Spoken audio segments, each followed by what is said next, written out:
Hi, my name is David Manock, and in this video clip, I want to talk about integration.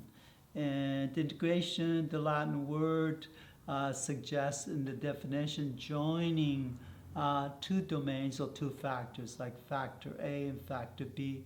Integration would be if you join these two things. But in order to join something, you have to really know factor A really well and factor B really well, and how they fit and how they don't fit.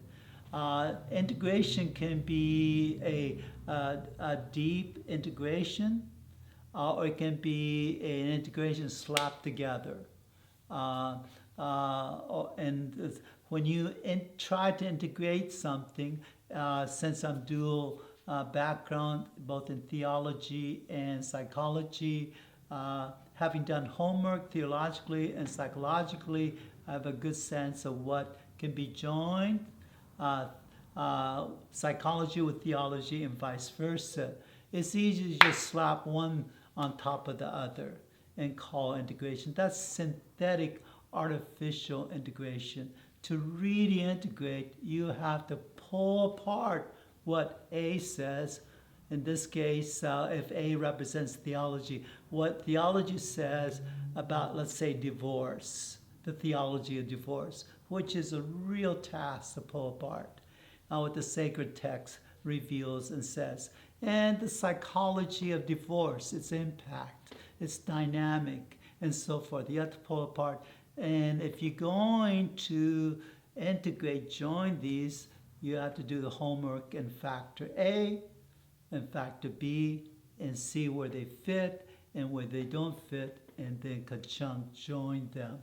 An excellent example of integration I found was the other day when I was watching YouTube. Two critical thinkers, Ben Sparrow and Jordan Peterson, in a conversation titled Religious Beliefs and the Enlightenment.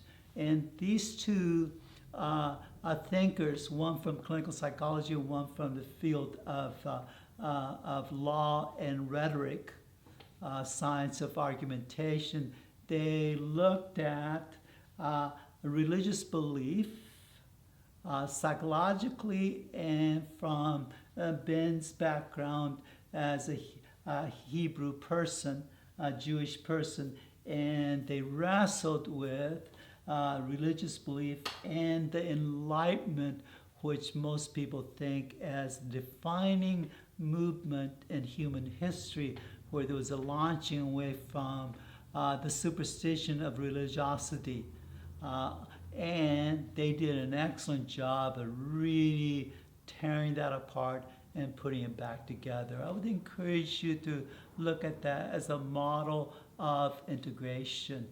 Integration is a key in a postmodern world where we are paying attention to cross-disciplinary interaction. What fits, what doesn't fit. Thank you.